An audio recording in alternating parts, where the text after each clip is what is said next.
আমি তাহমিনা মানিক, মহিলা vice chairman, Raipura উপজেলা পরিষদ, রায়পুরা নরসিংদী।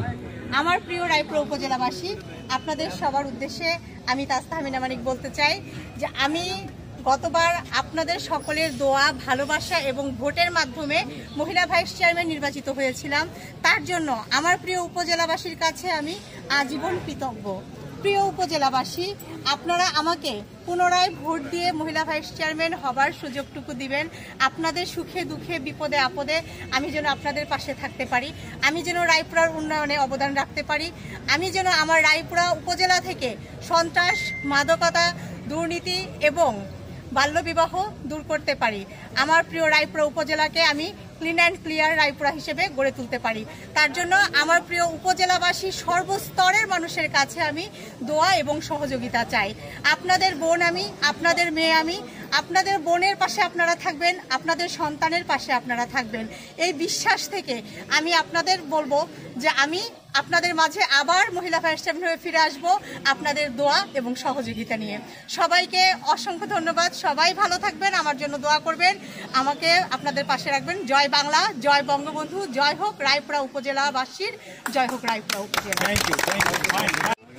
আপনাদের সকলের জানা আছে যে আমরা যারা মহিলা ভাইস চেয়ারম্যান নির্বাচিত হই আমাদের আলাদা কোনো বরাদ্দ নেই। এটা অত্যন্ত দুঃখের বিষয়।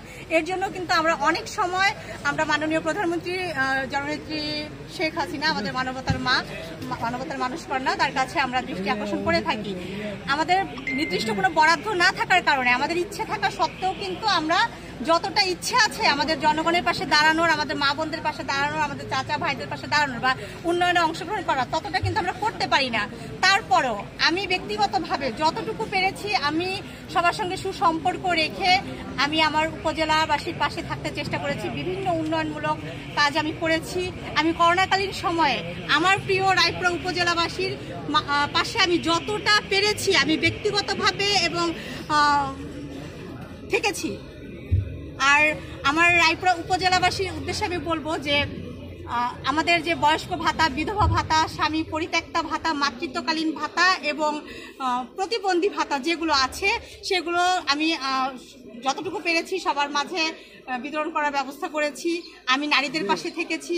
আমি নারীদেরকে নিজে হাতে সেলাই প্রশিক্ষণ দিয়েছি, কোনো ট্রেনারের মাধ্যমে না। আমাদের মহিলা সংস্থা আছে, সেখানে তো ট্রেনারের মাধ্যমে দেওয়া হয়, সেখানে আমি স্ট্যান্ডিং কমিটির সভাপতি। কিন্তু এছাড়া আমি ব্যক্তিগতভাবে সারাদিন অফিস করে আমি বাড়িতে গিয়েও কিন্তু মহিলাদেরকে সেলাই প্রশিক্ষণ দিয়েছি, তাদেরকে স্বাবলম্বী হতে সহযোগিতা করেছি। 56 জন মহিলাকে আমি একসঙ্গে ট্রেনিং দিয়েছি, এরকম আমি 4টা ব্যাচ কমপ্লিট করেছি। আর আমার প্রিয় মা এবং বোন যারা আছে তাদের উদ্দেশ্যে আমি বলবো আপনারা সবাই নিজের পায়ে দাঁড়াবেন, স্বাবলম্বী হবেন এবং আমার পাশে থাকবেন। আর প্রিয় উপজেলাবাসী, আপনাদের সবার উদ্দেশ্যে আমি বলবো সবার কাছে আমি দোয়া চাই, সহযোগিতা চাই এবং আপনাদের ভোট চাই। আপনারা আমাকে ভোট দিয়ে পুনরায় আপনাদের পাশে থাকার, আপনাদের সেবা করার সুযোগটুকু আপনারা আপনাদের এই বোনকে, এই সন্তানকে দিবেন, এটা আমার বিশ্বাস। সবাই ভালো থাকবেন।